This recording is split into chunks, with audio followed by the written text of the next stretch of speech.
The goal of the next two sessions is we're going to take two of the most popular case studies that we did on SaaStr. We did this one with Guidespark about scaling to 20 million on outbound sales, which for a lot of us is a new thing, and it really resonated with a lot of people.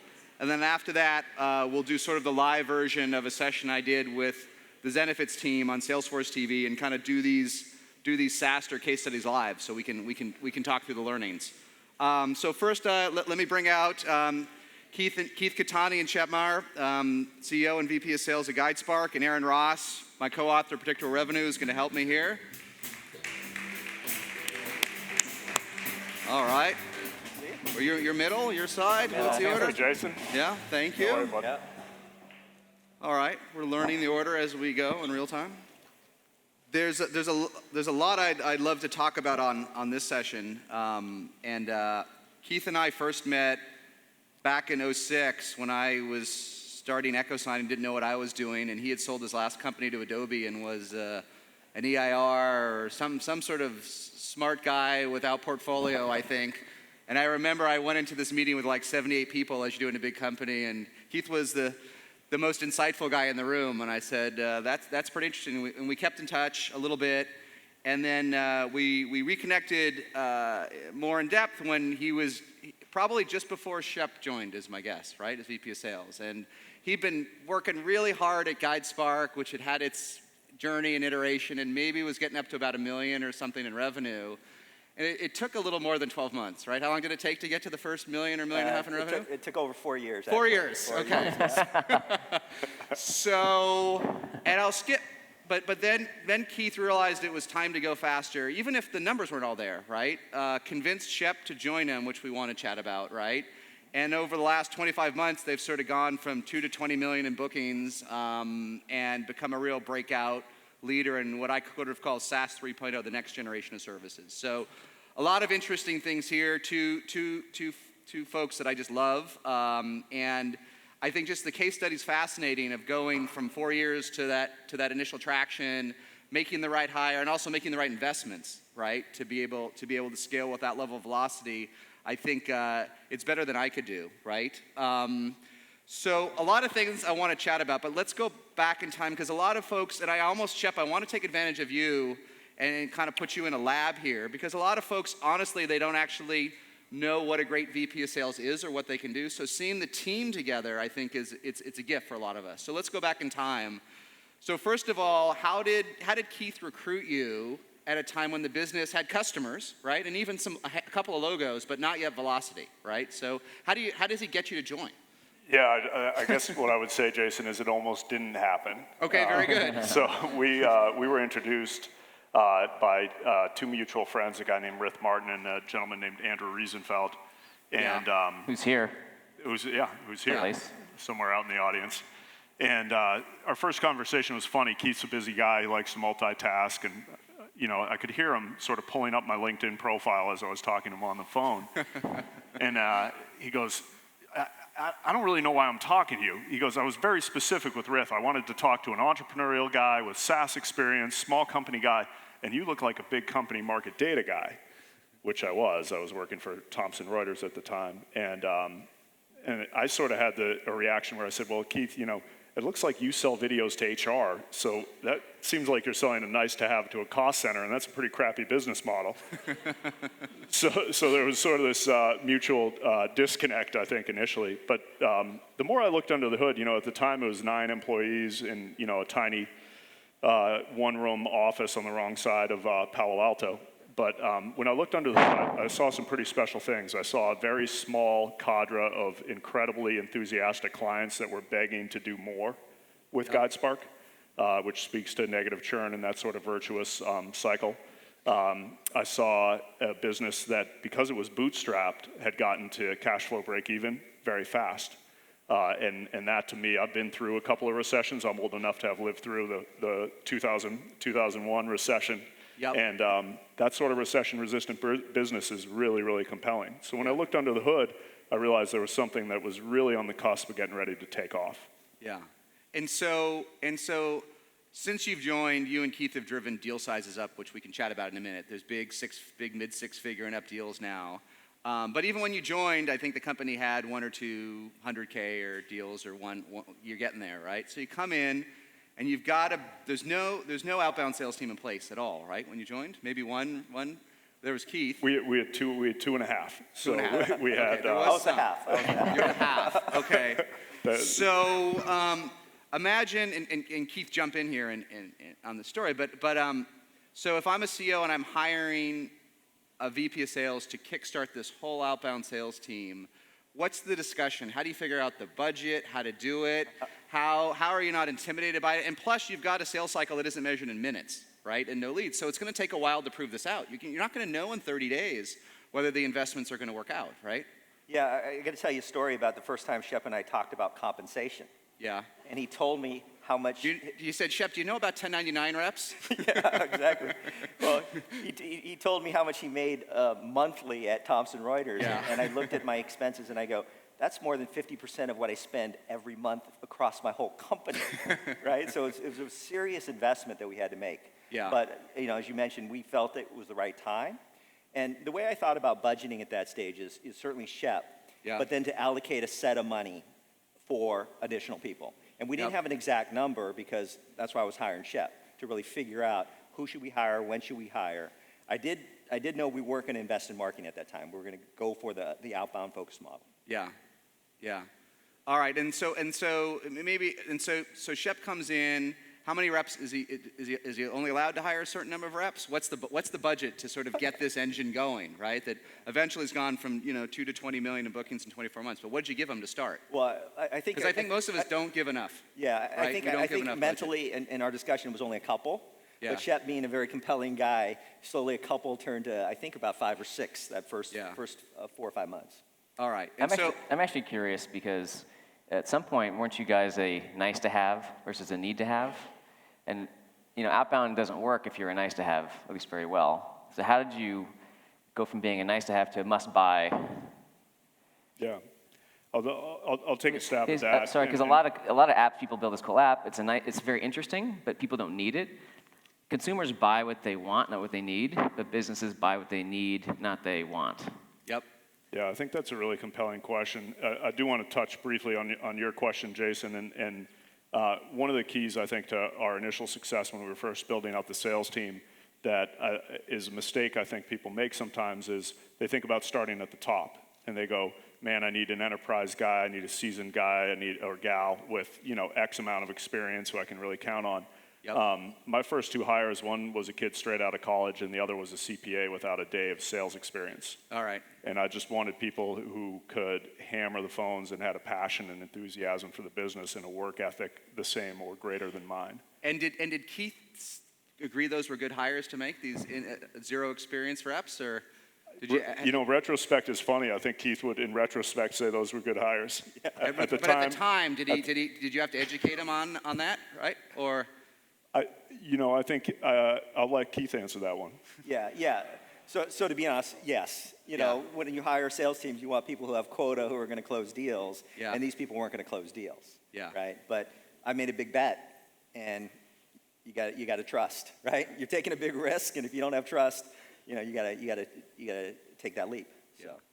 So to come back to your question, Aaron, the interesting thing, if my understanding of the business had stopped at nice to have, I would not have joined.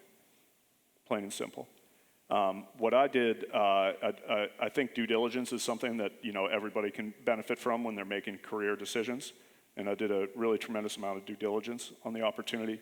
Most of my network was general counsels and CFOs, so I spent a lot of time talking to general counsels and CFOs about this business model, and what really amazed me was that general counsels and CFOs were jumping out of their chair to get something like this.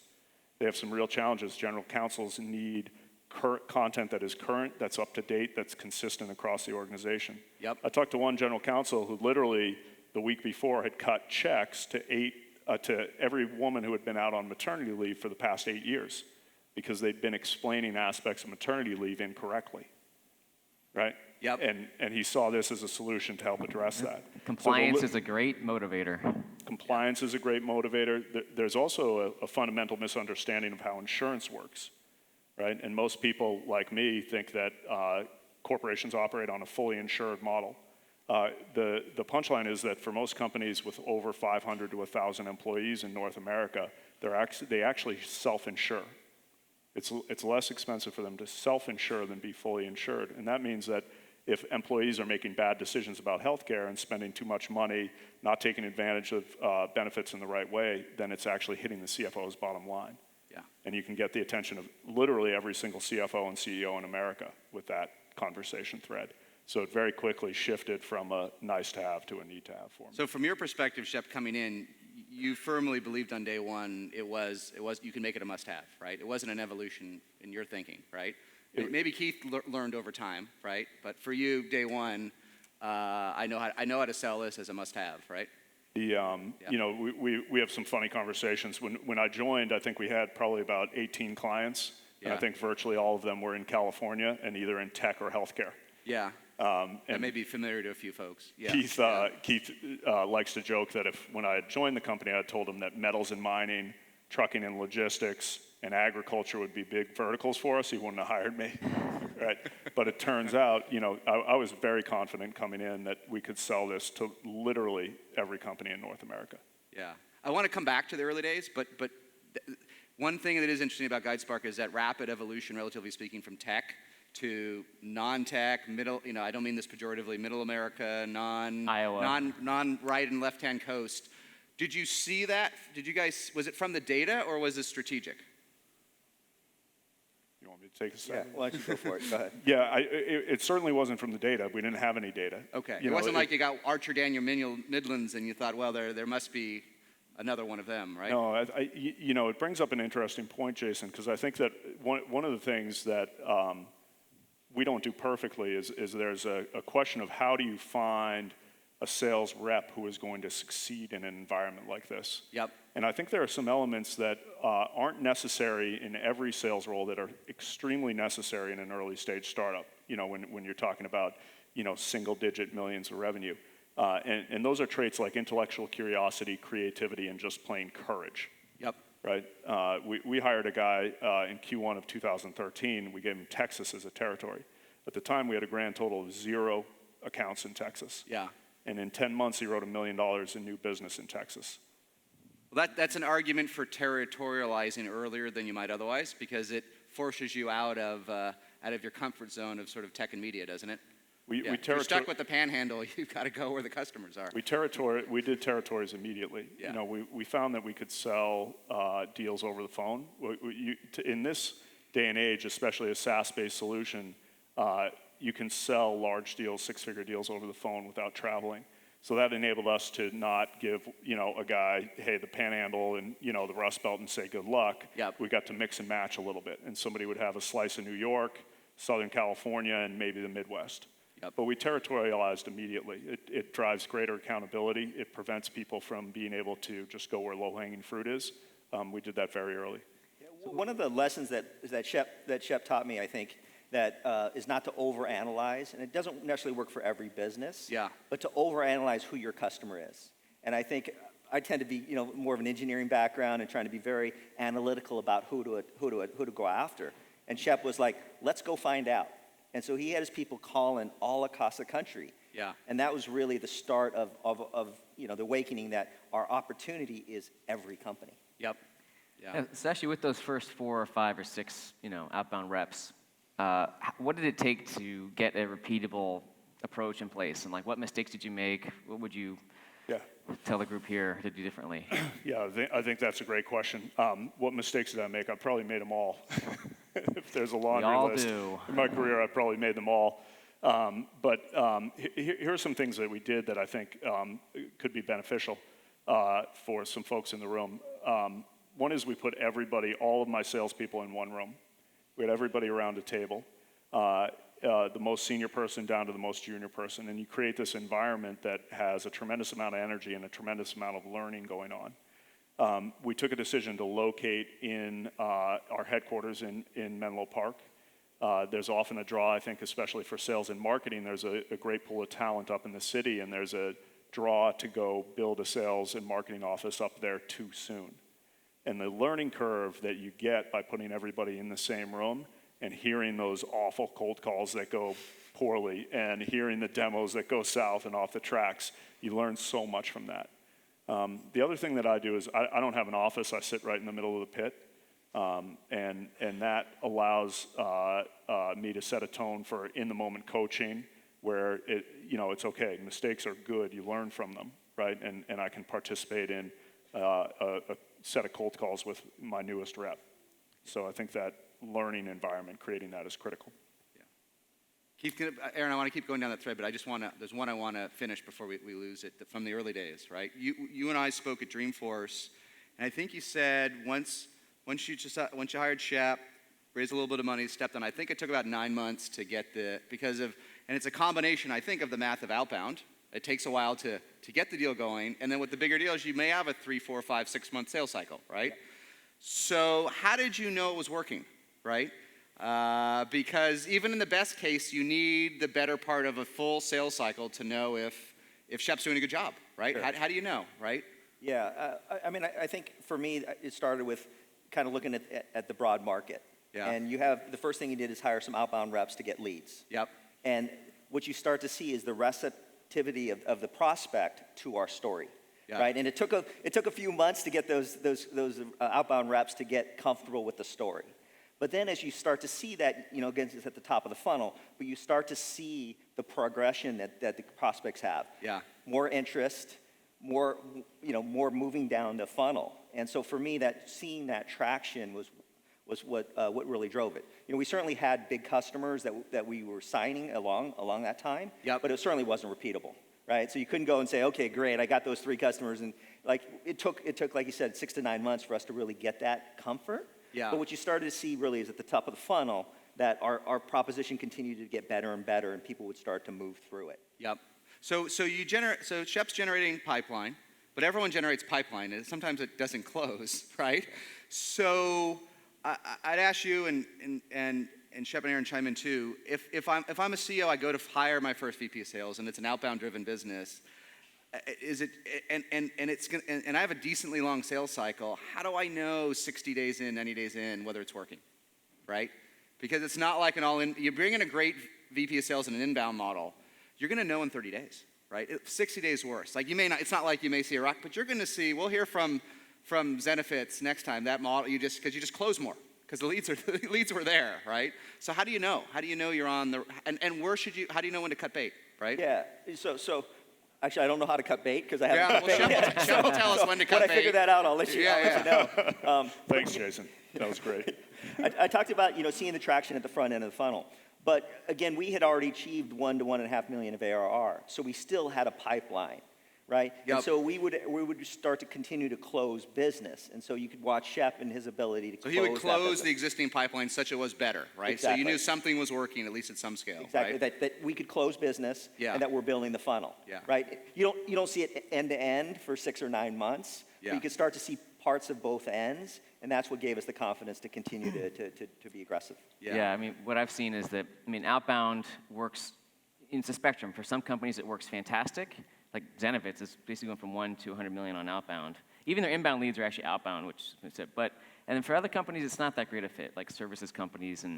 But you can always tell at every step if it's working, if you're making progress. Are you calling or emailing, getting responses? Yes or no. Are you getting demos that go well or not? Yes or no. It's like an incremental. There's always something to be a feeling of yes, we're making progress, or no, it's not working at all. Even within the first few days or weeks.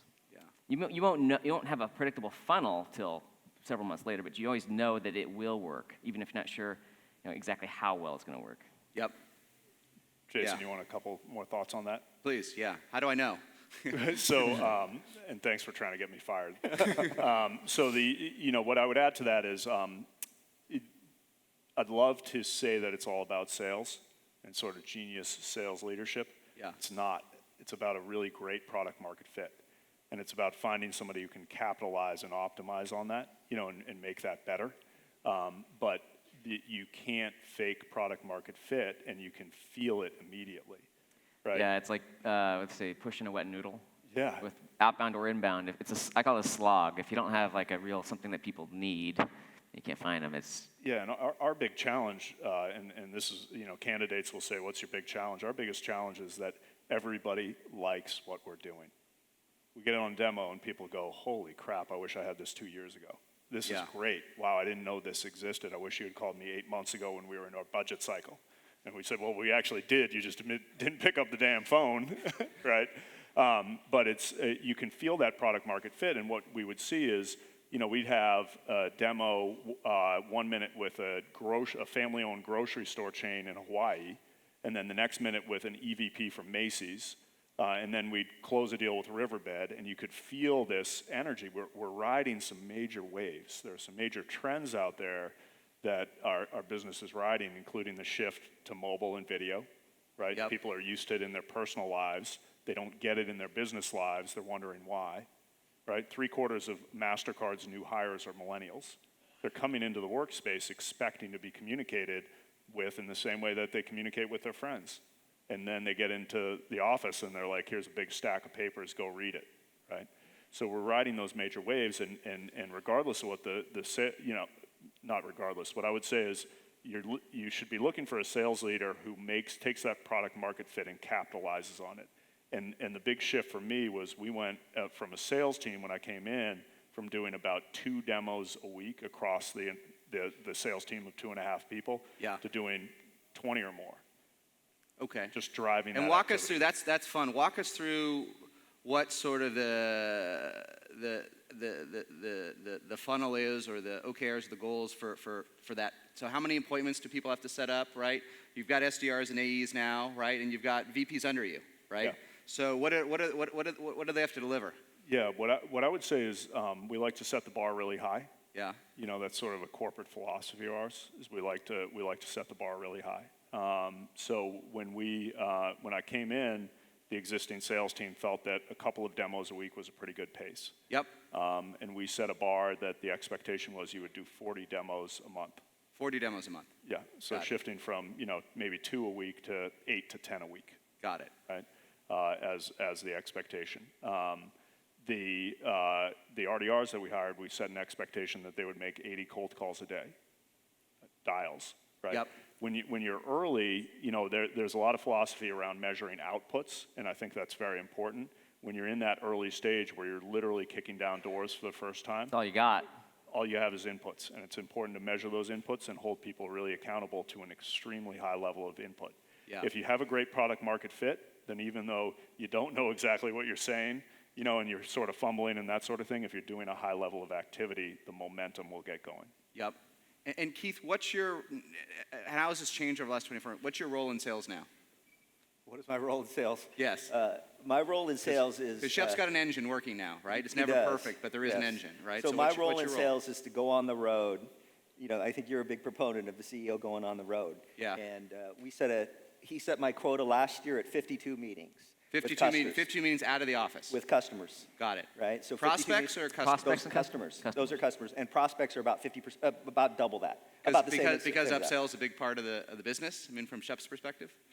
Yeah, because he wants me to support both. So if I go to a region, I go to Dallas. So 50, he wants you to do 100 meetings a year. Yeah, well, 50 and 50, right? Yeah, and this year the quota is 68 times 2. 68. So my role is really to support the sales team, because one of the trends we're doing is going more enterprise. I think some of the discussions earlier today were, how do you go enterprise, right? You got to tell a much bigger story. Yeah. And you need to have them have confidence that our business is going to stand behind a solution that an enterprise group is going to put their reputation on. All right. I think it's funny that you're both raising each other's quotas every year. It's tit for tat. Yeah, exactly. His is going up. My quota's gonna be what? Well, I'm gonna show you. Yes. It's Say goodbye to your family. I think it's an important piece of philosophy that we have, right? And that is that it's not so much about really driving sales, right? Keith isn't in there putting somebody in a headlock and handing them a contract. Yeah. It does a few things. One is it's a wonderful opportunity to convey our vision for the marketplace, right? And that big picture. 2 is it keeps Keith really close to the voice of the customer. And there's nothing more frustrating, right, than being a salesperson coming back from the road and trying to relay to your marketing team, your executive staff, your product team, what's going on in the market and what the market is asking for, and not getting it, right? Yep. And so we have a philosophy where it's not just Keith, where we say our door is open during any sales demo. Anybody from any group in the company can walk into any sales demo and just sit in and listen. And by the way, we expect them to, and we expect our marketing team to do the same thing that Keith is doing, so that they can stay close to that voice of the customer. It's critical. If you lose that, you lose the product market fit very quickly. Yeah, and what's the metric for this year? 64 and 64, you said? 68. 68 and 68. Yeah. And so, Shep, do you fill up Keith's dance card? You pick who the 68 are, right? We do. We're headed. I don't personally, but my team does. They set it up. They force rank understand. it. Yeah. Bringing your CEO into a meeting gives you an incredible excuse to. We just had a meeting with the UC system, and we were at a certain level, and it was an incredible excuse to get the chief human resources officer of the entire system into the meeting. Got it. Changes the game. And how is over that with those customer visits in general, as Guidespark's kind of built a brand, right? Or almost a brand, a very big mini brand in its segment. How has that changed the dialogues and changed the discussions? Does it help? Is it reinforcements or? Yeah, I think, as Shep mentioned, one of the things that we're getting the higher level meeting. Yeah. And so when you're talking with the CHRO, it's a lot more strategic about how communications is important to the business, whereas in the early days, it's a lot more tactically focused. Yeah. Right? And I think it's not just our brand, but just the customer base that we have. People now look to us as being very knowledgeable about the market and want to learn from us. Yeah. Right? As opposed to before, it's like, here, let me tell you about my solution. But now they're saying, hey, can you help me understand what's going on in the marketplace? Yep. Right? Because I'm meeting with lots of these CHROs. And so that really starts to build on itself. And at this point, now that you're not. It'll be a few more months till you're at boxes scale, but you're at scale. Do most of the prospects, or what percent of the prospects have heard of Guidespark? That's a great question. One of my sales team members printed out a sign. Yeah. And tacked it over my desk, and it says, "Hustle until you no longer have to introduce yourself." We have a massive total addressable market. And then hustle twice as hard. Yeah, that's right. We still have to introduce ourselves. Our total addressable market is probably close to 30,000 organizations in North America alone. Yeah. We did, as a team, about 7,000 demos last year. About 2,000 of those ended up in our pipeline. About 350 of those bought. We are really just scratching the surface. And it's something you have to work on, right? Creating that brand is important. And one of the things that we did early on is we put a pickle jar, right, an empty pickle jar, right in the middle of the sales pit. And we would fine anybody $1 if they said, "I'm calling from a company called Guidespark. I'm calling from Guidespark, have you heard of us?" Or, "I'm calling from Guidespark, we're a startup located in Silicon Valley." Right? All three of those things, if you think about it, if you were calling from Salesforce or IBM, you wouldn't say those things. It simply wouldn't make sense. Yep. So you need to act as if before you get there. As if you're Salesforce? Yeah, and we did just fine one of my new reps $1. $1 went in the pickle jar the other day. That's good. One question I wanna, since I have both of you, I can put you on the spot together. So you had a good 2014. It was a good year, right? How did you plan for 2015? How did you set the goal? You don't have to share. If you'd like, you're welcome to share the target. The calendar year on target. But how did you set it? How aggressive do you make it? Right? Do you have two plans? Right? One plan? Do you guys have an even higher plan than the company, or how do you think through this next phase? Right? Yeah, we actually made a transition. In the past, we had one plan, and it was a very aggressive plan. Yeah. But for this year, looking forward, we actually created two plans. So we create our core budget plan and then a sales stretch plan. And one of the key things I think in terms of thinking about our planning now is that we now are looking 3 years ahead. So, in the past few years, we might have had a 3-year plan, but that was really just a couple of guesses we give to VCs. Yep. Right? Now we actually are looking at that target, 100 million out there and trying to figure out how are we going to invest, not just this year, but in the future years to get there. And that's been a traumatic change for us in how we think about the business. Because now we actually have some data, right? Yep. So before, performance to quota, we were guessing at numbers, right? But now we have some data from last year and understand with our reps what performance to quota we think we can get. And so we now have an idea of how many salespeople to hire. So broadly speaking, the 15 plan is pretty data-driven, right? You're taking trailing velocity and the goals for the year and working off that. Past funnels. Yes. But the other piece I think that we had to look at was how fast we want to grow. because one of the key things for our growth rate is around people. Yep. Right? And you can go and you can hire lots and lots of people, but and how many folks, just for the audience, do you have now at the company? We have a little over 200. 200. Yeah, right. and 2 years ago we were 20. So we've gone from 20 to 200. And one of the things that we talk about, with Shep and his team is, at what rate are you compromising quality and culture? Yep. Right? And so what we're trying to balance there is a plan that we think, and 20 to 200 I think is pushing right at that edge. Yep. You start to have to really think about compromising that. And that's important to us, and so we're trying to keep that balance where we want to have aggressive targets, but we want to build the company and the people and the culture that will continue to grow. Yeah.